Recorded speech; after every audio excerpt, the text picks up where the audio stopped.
Nos encontramos en Mirada Comunal junto a Juan Latorre, psicólogo de la Universidad Central con posgrado y también máster en políticas sociales y mediación, en gestión pública y también con un posgrado en economía cooperativa, quien está postulándose a una candidatura senatorial bajo el Partido de Revolución Democrática con el pacto o también la alianza de Frente Amplio. ¿Cómo te encuentras, Juan?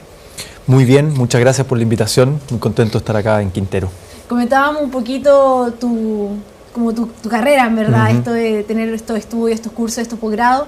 Ahora cuéntanos por qué tú te quieres tirar a la candidatura senatorial. Tienes máster en gestión pública, ¿cierto?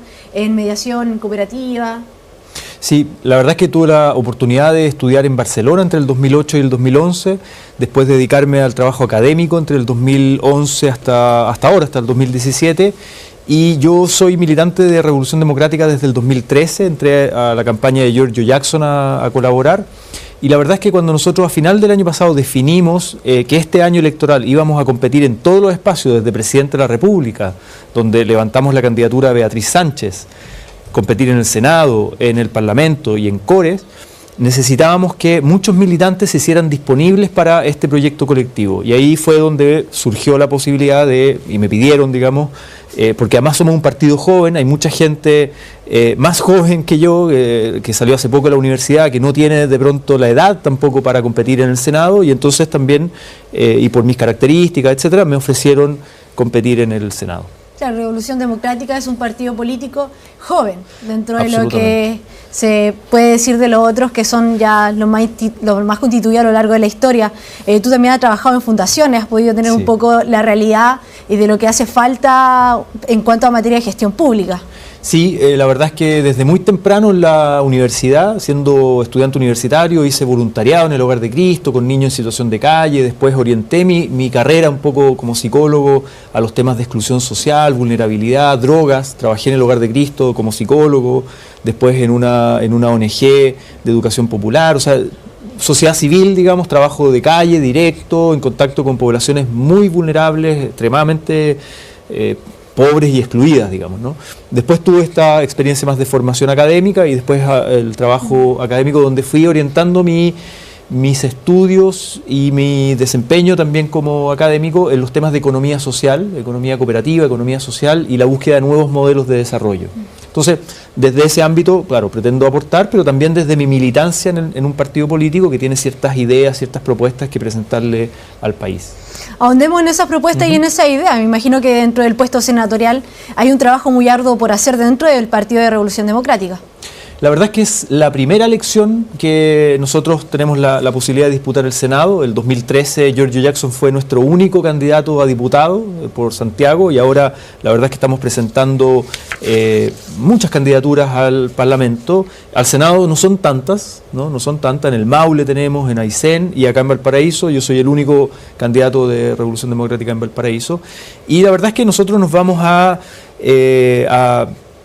disciplinar con un programa que el Frente Amplio le va a ofrecer a la ciudadanía, que tiene ciertos ejes fundamentales, como son profundizar la democracia que tenemos. Nosotros queremos una nueva constitución vía asamblea constituyente y queremos derechos sociales garantizados, salud, educación y pensiones que estén fuera de la órbita del mercado y sean garantizados como derechos de ciudadanía, universales para todos, de buena calidad para todos, independiente del bolsillo que cada uno tenga. Esas son propuestas básicas que nosotros vamos a empujar con mucha fuerza. Además, queremos comenzar a transitar hacia un nuevo modelo de desarrollo que sea respetuoso de las comunidades y del medio ambiente, que no solo se rija por el criterio puramente financiero, como es hoy día, sino que se equilibre lo económico, lo social y lo ambiental. Son ideas muy tentativas. Dentro también del programa de ustedes está la idea de la dieta parlamentaria, de rebajar un poco. Sí, absolutamente. Ese proyecto lo presentó el 2014, recién asumido Giorgio Jackson, Gabriel Boric del Movimiento Autonomista, Vlado Mirosevic, que son 3 diputados que son parte del Frente Amplio, presentaron el proyecto de bajar a la mitad la dieta parlamentaria. Tú sabes que en Chile los parlamentarios ganan 40 veces más que el salario mínimo legal. Es uno de los países donde se paga más a los parlamentarios, ¿no? Se han ido subiendo el sueldo sistemáticamente, mientras el salario mínimo va subiendo muy poquito, ellos se han subido el sueldo de manera que nos parece a nosotros abusiva, escandalosa, ¿no? Que es parte del desprestigio que tiene la Cámara. Por lo tanto, la propuesta es que bajemos a la mitad, al menos, que ya sigue siendo alto, pero al menos a la mitad en relación al salario mínimo, que es de las grandes mayorías, ¿no? Eso no se ha aprobado en el Parlamento, el gobierno no lo ha asumido como una prioridad, pero nosotros y nuestros parlamentarios lo hacen igual, de todas maneras, ¿no? Se entrega la mitad del sueldo a las organizaciones para que hagamos un mejor trabajo y no dependamos de las empresas, un trabajo parlamentario, territorial, y que nuestros parlamentarios vivan parecido, no igual, pero parecido a las grandes mayorías, ¿no? En Chile, más del 50% de la fuerza de trabajo gana menos de 350.000 pesos, ¿no? Entonces, tener parlamentarios que ganen 9 millones de pesos nos parece, la verdad, un abuso. Claro, eso es uno de los temas que más se suele discutir dentro de los tabloides, ¿cierto? Esto de que los parlamentarios tienen una dieta muy alta, de que el sueldo mínimo no se equipara a lo que tiene que ser y que estamos muy exentos de muchos impuestos demasiado altos. Ahora, ¿cómo ustedes pretenden tener el favor para esa moción? Porque es algo que se está discutiendo desde el 2014 dentro del Senado. Sí, en la Cámara de Diputados. En el Senado ni siquiera se ha discutido, claro, y el gobierno ni siquiera ha presentado el proyecto de ley con urgencia. El nuevo sistema electoral aumenta, ¿no? Aumenta el número de parlamentarios. Vamos a tener 155 diputados y en el futuro vamos a tener 50 senadores. El gobierno lo que ha dicho es que eso no le tiene que costar más dinero a Chile, por lo tanto debería reducir vía dietas parlamentarias y la plata que reciben los distintos parlamentarios. Pero todavía no presenta un proyecto. Entonces, el temor que tenemos nosotros es que los partidos tradicionales que llevan mucho tiempo, los senadores y diputados que llevan mucho tiempo, que son incumbentes en esta discusión, claro, no están dispuestos a bajarse el salario, digamos, ¿no? No están dispuestos a ceder poder, a ceder estatus de privilegio. Entonces, esto tenemos que empujarlo con mucha fuerza. El otro día estábamos en un debate con gente de Amplitud, que es más bien de centro-derecha, ¿no? Y ellos nos decían que están por esta propuesta también, que han tomado la idea del Frente Amplio y están por la propuesta también. Entonces, se está haciendo un poquito más transversal y esperamos que ya el próximo Parlamento, renovado completamente, con personas nuevas, gente nueva que quiera entrar a servir y no a servirse del Estado, la verdad es que tengamos mayoría para aprobarlo. Y trabajar con ejes participativos, por ejemplo, los movimientos ciudadanos, ¿están contemplados dentro de su cantera? Absolutamente. El Frente Amplio es una coalición de partidos políticos como Revolución Democrática, el Partido Liberal u otros, y movimientos sociales y políticos. Para nosotros es muy importante, por ejemplo, el trabajo con la coordinadora No Más FP o con el mismo movimiento estudiantil, del cual muchos de nuestros representantes vienen del movimiento estudiantil, o con los movimientos sociales por las luchas medioambientales, ¿no? La lucha por el agua, la lucha contra las termoeléctricas, ¿no? Estamos acá en el mismo Quintero, zona Punchuncaví, Quintero, digamos, una zona de sacrificio donde hay muchas luchas ambientales y muchos movimientos y organizaciones que están en esa bandera. Y la verdad es que nosotros estamos trabajando con ellas, recogemos sus demandas y las queremos impulsar. Claro, hablando de la coordinadora de No Más FP, ustedes también presentan una propuesta con este tema.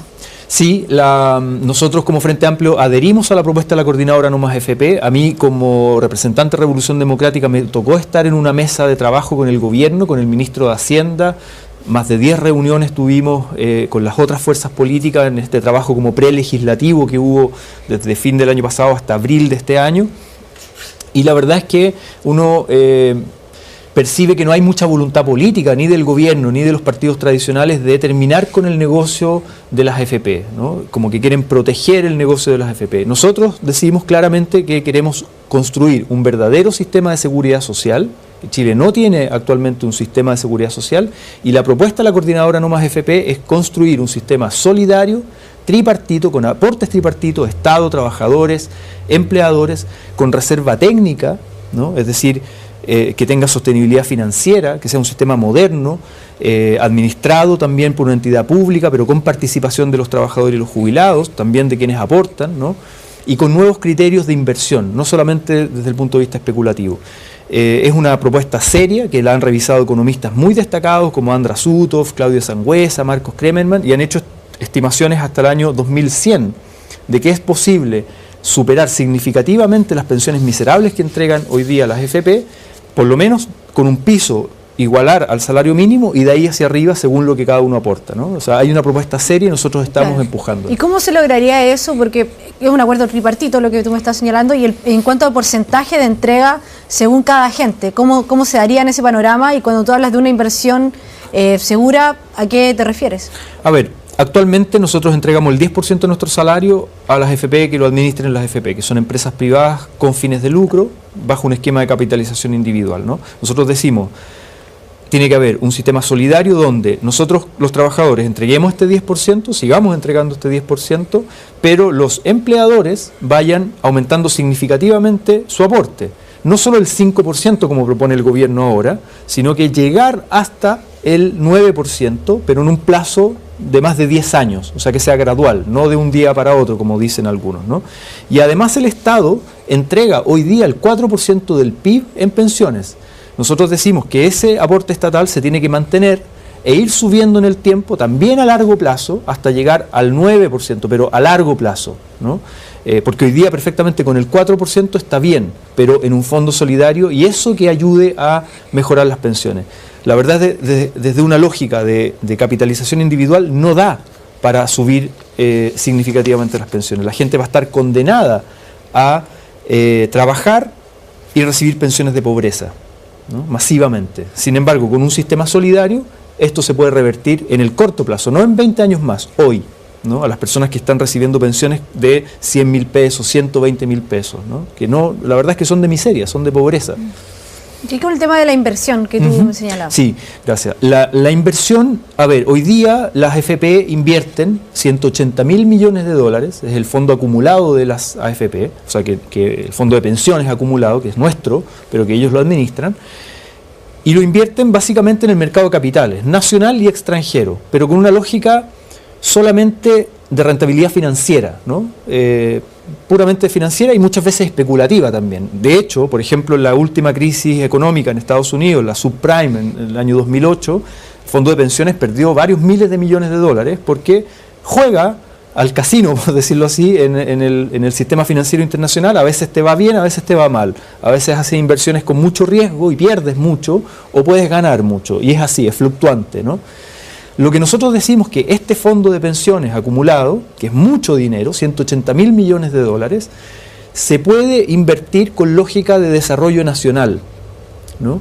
En el país, principalmente en el país, de fomento, por ejemplo, de las pequeñas y medianas empresas, de fomento de industrias, de agregarle valor, todo lo que tiene que ver con innovación y desarrollo, tecnología, agregar valor a la extracción de materias primas, ¿no? Nosotros hoy día tenemos un modelo muy primario exportador, tenemos que diversificar esa matriz productiva y con valor agregado, proyectos de energías renovables, proyectos que en el fondo les sirvan al país y que además sean regionales para ir desconcentrando la riqueza que tenemos nosotros en Chile en este momento, que está muy concentrada, y que sirvan al desarrollo nacional, ¿no? Entonces que tenga lo que se llama en otros países, por ejemplo, el Fondo de Pensiones opera con un comité ético de inversiones y con una mirada de desarrollo nacional, donde puede intervenir la Corfo, el Banco Estado, el Ministerio de Economía, etcétera, los empresarios también, levantar proyectos, pero donde también la comunidad participe y ayudemos a el desarrollo verdadero de nuestras regiones, por ejemplo, ¿no? Pero con lógica no solo económica, sino que también social y ambiental. Claro. Tenemos que equilibrar esos criterios. Bueno, me surgen dos cosas de lo que tú estás planteando. Una es que a través de la AFP crear un modelo de desarrollo económico diferente para el país, y lo otro es que ese comité, ¿por qué agente estaría integrado? ¿Por agentes estatales, por agentes privados, por agentes ciudadanos? ¿Y de dónde sacarían a esos agentes? ¿Qué tipo de representantes serían? Sí, mira, nosotros estamos por superar el modelo neoliberal que tenemos hoy día y por avanzar hacia un modelo de desarrollo sostenible. De hecho, Chile firmó una agenda de desarrollo sostenible al año 2030, y una agenda que la promueve Naciones Unidas y el Estado la firmó. 17 grandes objetivos de desarrollo sostenible en distintos temas: agua, energías renovables, empleo, industria, educación, salud, etcétera, ¿no? Recursos marinos, pesqueros, digamos, ¿no? Distintos temas. Cambio climático, muy importante, un problema que vamos a tener que enfrentar en este siglo, en estas décadas, del cambio climático. El tema es que esos objetivos, tú no estás generando incentivos públicos para que el modelo sea de verdad un modelo de desarrollo sostenible, ¿no? Entonces, el Fondo de Pensiones puede ayudar no es lo único, pero puede ayudar ¿no? Poniendo incentivos aquí para ir cumpliendo esas metas y esos objetivos, por un lado. Luego, los comités éticos de inversiones funcionan en otras partes del mundo. En Canadá, por ejemplo, existe un comité ético de inversiones del fondo de pensiones. ¿Quiénes lo integran? Personas, el Estado puede nombrar, el sector empresarial puede nombrar, los trabajadores jubilados también pueden nombrar. O sea, puede haber un mecanismo tripartito, consejos tripartitos y con rendición de cuentas a la ciudadanía. ¿Cómo operan? Bueno, deciden dónde invierten el fondo de pensiones. Si alguna empresa transgrede normas, por ejemplo, normas laborales, normas ambientales, normas que tienen que ver con los derechos de los consumidores, es decir, de estafa a los consumidores, colusiones y otras cosas que hemos visto en Chile, perfectamente el fondo de pensiones puede decir, porque tiene una participación ahí en las empresas, ¿no? Y además los trabajadores pueden elegir representantes en los directorios de las empresas con el fondo de pensiones donde se invierten. Es una presión para la toma de decisiones en las empresas. Es decir, si tú transgredes estas normas, no solo te voy a cobrar una multa, que muchas veces las empresas dicen pago la multa y sigo operando así porque es muy barato contaminar, es muy barato transgredir los derechos de los trabajadores o de los consumidores y yo sigo ganando dinero. El riesgo está para estas empresas que le quites la inversión. Porque hoy día el fondo de pensiones también es un mecanismo de financiamiento barato para los grandes grupos económicos, ¿no? Entonces, es una medida de presión, de subir estándares. Chile tiene muy bajos estándares en materia laboral y ambiental. Tenemos que subir estándares, crear una institucionalidad. Y la inversión puede ayudar a supervisar las empresas ahí donde invertimos, ¿no? Pero no solo con criterio, insisto, financiero, que sí, hay que cuidar el dinero, porque es dinero para pagar pensiones, pero que puede ayudar a un mejor desarrollo, a un desarrollo sostenible en Chile. Claro, un desarrollo sostenible que en la teoría suena muy, muy bonito, ¿cierto? Pero yo creo que puede estar sustento de muchas especulaciones. En el último tiempo Chile se ha visto envuelto en la política por el tema de colusión y por el tema también del desastre que se está viviendo dentro de los partidos políticos, que son los más longevos que puedan haber aquí. Ahora, ¿cómo ustedes pretenden borrar un poquito o limpiar esa imagen y seducir también a todos a que se integren a un partido político que es relativamente joven? Mira, en Revolución Democrática en particular y en el Frente Amplio tenemos un principio que es de independencia a los grandes grupos económicos. A nosotros no nos financian los grandes grupos económicos y por eso decimos que estamos para representar los intereses de las mayorías, del 99% y no del 1%, que es el que está financiando las campañas políticas, que hemos visto la ley de pesca, una serie de la discusión minera, royalty, cómo las empresas redactan las leyes, los artículos, ¿no? Le pagan por abajo a los parlamentarios, les pagan sobresueldo, les financian campañas, ¿no? Entonces finalmente los legisladores están más preocupados de los intereses del 1% que del bien común y del desarrollo sostenible, ¿no es cierto? Frente Amplio y Revolución Democrática tienen las manos limpias, nos autoimpusimos como principio tener esta independencia para hablar con libertad a la ciudadanía, de manera responsable. Nosotros somos un partido institucional, queremos hacer las cosas por la vía institucional, por eso estamos disputando elecciones y queremos disputar el poder, pero para transformar el actual modelo que tenemos, ¿no? Entonces, uno es eso, la libertad frente a los intereses de los grandes grupos económicos. Acá mismo, en esta zona, tenemos cerca de 19 empresas, muchas de ellas muy contaminantes, muy rentables, económicamente son muy rentables, son muy buenos negocios. Sin embargo, el estándar ambiental ha sido muy bajo. ¿Quién paga el pato? La población que se enferma, las futuras generaciones, la contaminación que estamos generando. ¿Eso es desarrollo? ¿Eso es desarrollo? No, a nosotros nos parece que eso no es desarrollo. ¿Por qué no el Estado puede tener una visión de decir, sabes qué, aquí ya está saturado, ya no sigamos aprobando proyectos? Enviemos los proyectos a otros lugares y subamos los estándares. Algunos tal vez habrá que cerrarlos, tenemos que estudiar eso. Pero dejémonos de corromper frente al poder del dinero y miremos un poco el bien común de la población, de los que hoy día se están enfermando, los niños, los adultos mayores, las mujeres, cáncer, ¿no? Producto de la contaminación y de zonas ya saturadas de contaminación, zonas de sacrificio. Nosotros no queremos más zonas de sacrificio. La ciudadanía tiene derecho a vivir en un ambiente libre de contaminación, lo dice nuestra Constitución. Pero pareciera ser que no nos tomamos en serio aquello que incluso está en la Constitución. ¿Desde el 2013 que estás militando en Revolución Democrática? Sí, 2013 entré a militar en Revolución Democrática. El año pasado me tocó ser encargado de formación del partido, he cumplido distintas labores al interior del partido y ahora me toca esta labor. Y en estos 4 años me imagino que va cambiando un poco los cimientos que apunta Revolución Democrática por el contexto nacional que se está viviendo, que es muy dinámico. ¿Cuál ha sido el crecimiento de parte tuya dentro del partido y cuál tú crees que son los principales lineamientos que se necesita enfocar ahora para el país? A ver, ha sido un aprendizaje sin duda alguna. Nosotros partimos siendo un movimiento que surgió de las protestas estudiantiles, Giorgio Jackson, ¿no es cierto? Después nos fuimos conformando como estructura orgánica en algunas comunas del país, fuimos asumiendo ciertas posiciones. Nosotros hemos ido tomando decisiones colectivamente. Cada paso que damos lo hemos ido dando con mucha discusión democrática al interior, digamos, ¿no? Sobre distintas vías, ¿no? Por ejemplo, incluso entramos en un momento a apoyar la reforma educacional, después nos salimos del gobierno y ahora estamos apoyando el Frente Amplio, estamos construyendo el Frente Amplio, hemos decidido levantar la candidatura de Beatriz Sánchez, y todas esas cosas las hemos ido trabajando colectivamente, democráticamente, no sin discusión, como es en un partido político, hay distintas visiones, etcétera, pero las zanjamos democráticamente y todos nos cuadramos con lo que decidimos, digamos, ¿no? Entonces ha habido mucho aprendizaje, una escuela en muy poco tiempo, mucho aprendizaje. Lo del Frente Amplio nos tiene muy entusiasmados porque es un proyecto colectivo junto a otros, hay 12, 13 organizaciones que conforman el Frente Amplio, y la verdad es que estamos disputando en esta elección pasar a segunda vuelta con Beatriz Sánchez. Nosotros creemos que podemos pasar a segunda vuelta y enfrentar a Piñera en segunda vuelta, con dos modelos de sociedad. Piñera es más de lo mismo, Piñera se guía por los grupos económicos, él es uno de los más ricos de Chile, el criterio financiero, simplemente que el país crezca económicamente. Nosotros no estamos en contra del crecimiento, pero planteamos un modelo alternativo, que ese crecimiento sea sostenible, respeto a las comunidades, respeto al medio ambiente, que sea equitativo, que no sea desigual, que sea inclusivo, que sea respetuoso de las diversidades que tenemos en Chile, regionales, étnicas, culturales, etcétera, participativo, democrático. Con Piñera van a seguir mandando los mismos de siempre, el 1%. Con nosotros queremos que vayan democratizando la sociedad y vayamos gobernando para las mayorías.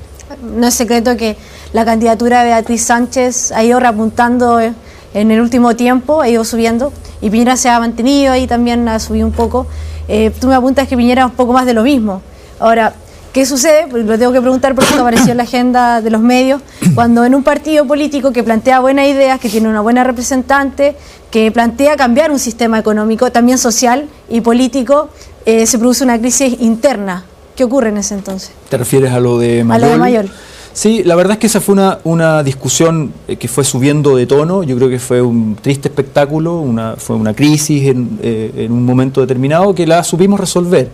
Hubo un problema de disputa de poder. Yo creo que ahí Mayol quiso tomar un cierto protagonismo, entrar en el cupo nuestro, quiso bajar una candidata nuestra, mujer, etcétera, de mala forma, de muy mala manera. Por eso a muchas orgánicas nos pasó que no nos gustó el personalismo de Mayol y su prepotencia en su momento. Creemos que hubo errores de distintos lados, errores comunicacionales también, pero lo importante es que nos pusimos de acuerdo. En pocos días, digamos, logramos una nueva revisión de la decisión que se había tomado. Se le pidió a Mayol que pida disculpas a Natalia Castillo, nuestra compañera de Revolución Democrática, por la forma como se refirió a ella, el intento de bajarla, etcétera.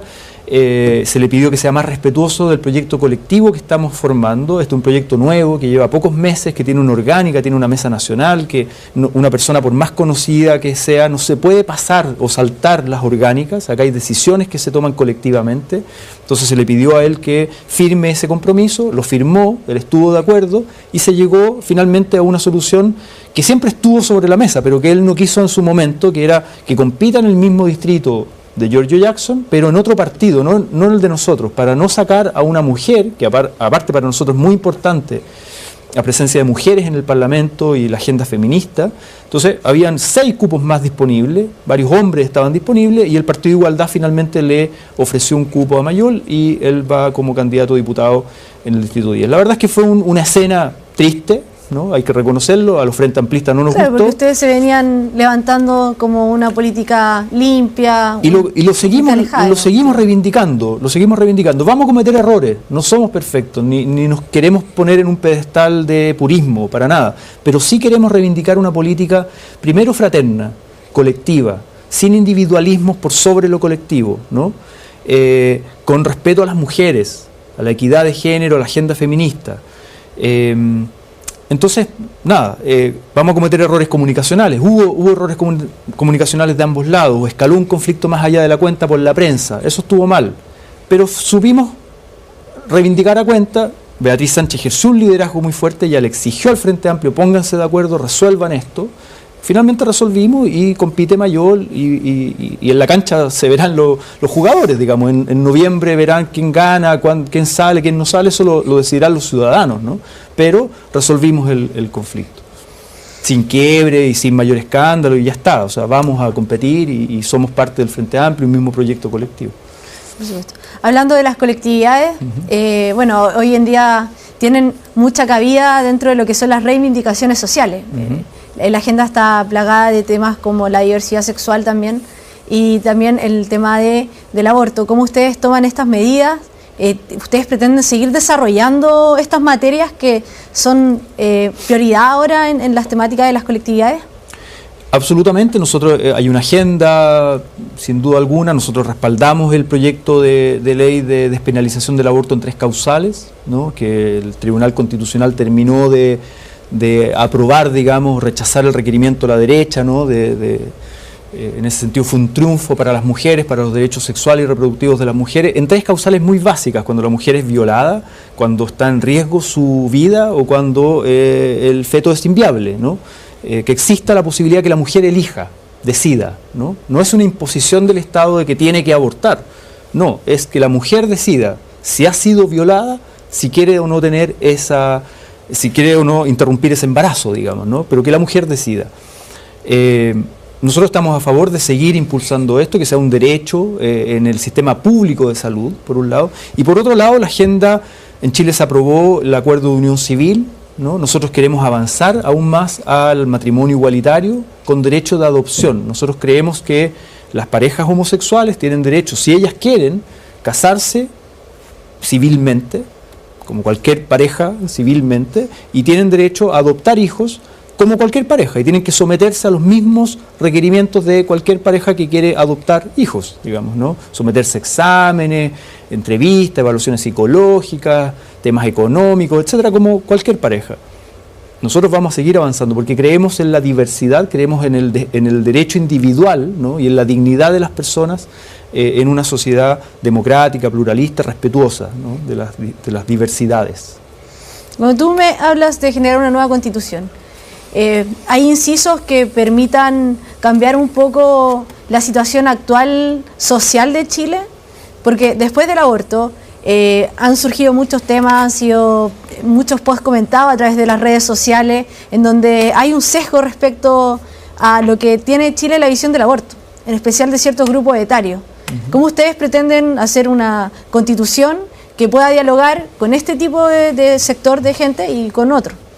A ver, nosotros creemos en una nueva constitución vía asamblea constituyente, eso es decir, que el mecanismo para la nueva constitución, que por lo demás lo va a resolver el próximo Parlamento, sea una asamblea constituyente y no sean entre 4 paredes, ¿no? en unos pocos parlamentarios que redacten la constitución, no, que sea con participación ciudadana y que luego se plebiscite y los ciudadanos puedan plebiscitar. Y finalmente nos tendremos que poner de acuerdo, no es que acá se imponga una visión de la sociedad de un grupo versus otro.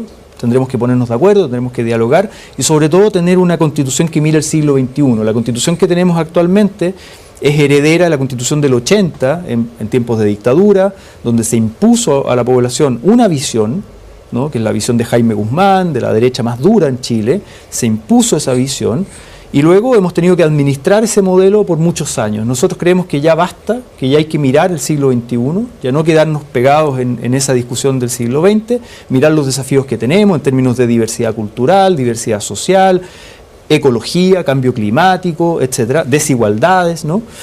Y, por ejemplo, el rol del Estado, el tema de la propiedad privada, creemos que tenemos que volver al rol de la propiedad privada y el rol del Estado. Hoy día el Estado es subsidiario, ¿no? Deja al libre albedrío del inversionista los proyectos, ¿no? Propiedad privada, grandes inversiones, etcétera, donde ellos decidan cómo decidan, simplemente con una institucionalidad ambiental muy baja o laboral muy baja, ¿no? Por lo tanto, nosotros creemos que el Estado tiene un rol ahí que jugar. No se trata de abolir la propiedad privada, estamos a favor de que exista propiedad privada, pero que se subordina al bien común, ¿no? Ahí hay una discusión propiedad privada, bien común, y eso se zanja en la Constitución. El tema del agua, la privatización del agua, por ejemplo, es un gran desafío para el siglo XXI. Eso está en la Constitución. El aborto, que decías tú, tuvo que llegar al Tribunal Constitucional. Las leyes laborales, nuevamente tienen que llegar a la Constitución, al Tribunal Constitucional. El tema de la reforma educacional también, la salud. Entonces, la verdad es que son muchos temas que Chile necesita avanzar y el muro, digamos, el muro de contención es este Tribunal Constitucional que protege una constitución tremendamente conservadora, que es la constitución, insisto, de Jaime Guzmán, de los neoliberales, los Chicago Boys, ¿no? De José Piñera, José Piñera creó las AFP, el plan laboral y el código minero. 3 cosas que nos rigen hasta el día de hoy. Y es una visión económica extrema. Y eso está protegido en la Constitución.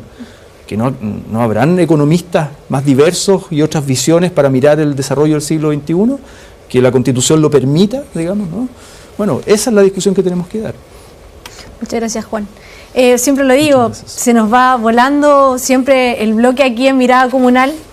Me gustaría que Juan dijera unas últimas palabras respecto a lo que es el partido, sintetizar en lo que pretende hacer y también cuál es el desafío del cambio para Chile. Bueno, nosotros tenemos el desafío de avanzar y pasar a segunda vuelta con Beatriz Sánchez, ella es nuestra candidata presidencial. Desde esta candidatura al Senado, nosotros como Revolución Democrática queremos demostrarle a la ciudadanía que se puede hacer una política distinta, mirando a las mayorías, sin depender de los grandes grupos económicos, con probidad, con transparencia, rindiendo cuentas a la ciudadanía, bajándonos el sueldo, a diferencia de los parlamentarios que llevan mucho tiempo subiéndose el sueldo, sirviendo a las grandes mayorías y sobre todo cambiando el sistema de pensiones. Necesitamos un verdadero sistema de seguridad social, salud como derecho universal, también solidario y ciudadano, y educación de calidad gratuita y sin lucro. Y una nueva constitución. Yo creo que esos son los principales desafíos que hoy día tenemos, que apunten a mejorar la calidad de vida de las grandes mayorías. Nosotros despedimos este bloque aquí en Mirada Comunal. Estuvo junto a nosotros Juan Latorre, psicólogo de la Universidad Central, con máster en Políticas Sociales y Mediación, Gestión Pública y posgrado en Economía Cooperativa, quien lucha por un puesto senatorial por parte del Partido Revolución Democrática, amparado por la coalición de Frente Amplio. Nos encontramos en una próxima ocasión. Siga en la sintonía del Canal de la Costa. Muchas gracias.